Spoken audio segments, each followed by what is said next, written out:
deficit is a big problem. Think about it. And our national debt, $16.5 trillion. You think that's not a lot of money? Tell you what, count one number per second. One number per second. You know how long it would take you to count the 16 trillion? 507,000 years. You make $10 billion, you put in $1 billion. You make $10, you put in 1. Of course, you got to get rid of the loopholes. Some people say, well, that's not fair because it doesn't hurt the guy who made $10 billion as much as the guy who made 10. Where does it say you have to hurt the guy? He just put $1 billion in the pot. You know, we don't need to hurt him. Amazing speech. Move over, President Obama. The doctor is in the house. Joining me now, the man himself, author of America the Beautiful, Johns Hopkins University Director of Pediatric Neurosurgery, Dr. Benjamin Carson. Dr. Carson, I got to tell you, that speech moved me deeply. Very well done. What's the reaction been so far? The reaction has been overwhelming. We've been just deluged with emails, with calls, 99.5% positive. Wow. And that doesn't surprise me because the way that I laid things out was really logical. It wasn't right wing, it wasn't left wing. It was just logic and common sense. And this is what people are starving for coming out of Washington, D.C. I don't know where we left our brains. I don't know where we did either. Before I get into the content, and it was very deep and very profound to me, simple yet profound. Your background is amazing, and you talked about it in your speech. Your mom married at 13, one of 24 children. You grew up in poverty, and you had you said you were not a good student. But tell us a little bit, tell us that story, because I think everybody needs to hear it. Yeah, well, you know, obviously I had all the strikes against me. Single parent home, dire poverty, poor self-esteem, horrible temper. These things tend to preclude success, and they would have in my case also. But my mother, who had only a third-grade education, refused to be a victim. That was the key. She never felt sorry for herself, and that was a good thing. But the problem was she never felt sorry for us either. So, you know, there was never an excuse that we could give that was good enough. And if we gave an excuse, she would come out with a poem called Yourself to Blame. And after a while, we just stopped looking for excuses. But she worked as a domestic, 2 and 3 jobs at a time, because she didn't want to be on welfare. Even though she only had a third-grade education, she was very observant, and she noticed that no one she ever saw go on welfare came off of it. So she didn't want to be dependent, and she didn't want us to be dependent either. So she would work as long and as hard as was necessary. Wow. And one of the things she observed in the homes where she worked is that people didn't watch a lot of TV. And they spent a lot of time reading and strategizing. So one day she came home and just turned the TV off. Said, you guys watch too much TV. If you improve yourself, if you improve your brain, one day people will be watching you on television. And of course she was right about that. And, you know, I hated reading because that's what she imposed upon us. You've got to read 2 books apiece from the Detroit Public Libraries and submit to me written book reports, which she couldn't read, but we didn't know that.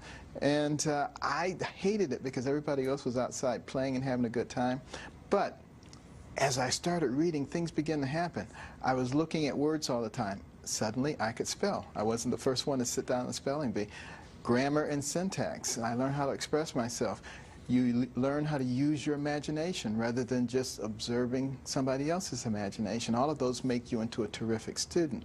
Within the space of a year and a half, I went from the bottom of the class to the top of the class and began to have a much different view. What a great, and you myself. said you had to do those 2 book reports, and then you said your mother didn't know how to read them, but she convinced you she did. Yeah, she put little check marks and highlights and things on them, and we would think that she was reading them. Wow. She did, I will tell you, to her credit, she did eventually get her GED. She went on to college, and in 1994, she got an honorary doctorate, so she's Dr. Carson now, too. You talked a lot about political correctness. You said it's dangerous. You said it muzzles people. You said there's a PC police force out there. You said it prevents people from saying what they mean. That we need to get over our sensitivity. Explain. Yeah. Well, you know, here's a nation, one of the founding pillars was freedom of speech and freedom of expression. And yet, we have imposed upon people restrictions on what they can say, on what they can think.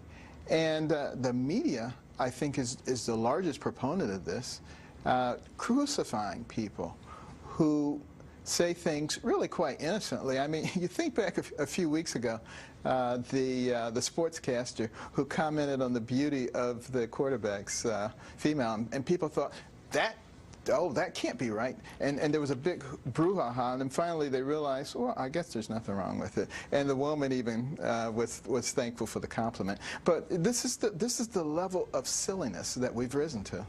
Dr. Carson, a lot has been made of the fact that some of the things you discussed in this speech are policies that are very contrary to the president.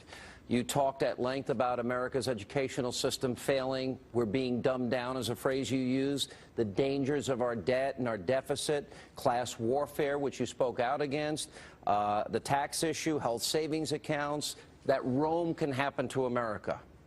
What is your response to those that said, wow, you said that in front of the president? Well, first of all, I should say that these are my own views. They don't represent the university that I'm employed by. But, you know, it really didn't matter who I was sitting in front of, because I always pray before I give a speech, and I ask God to give me the right things to say. And I think that that it's very rare these days for people to speak the truth.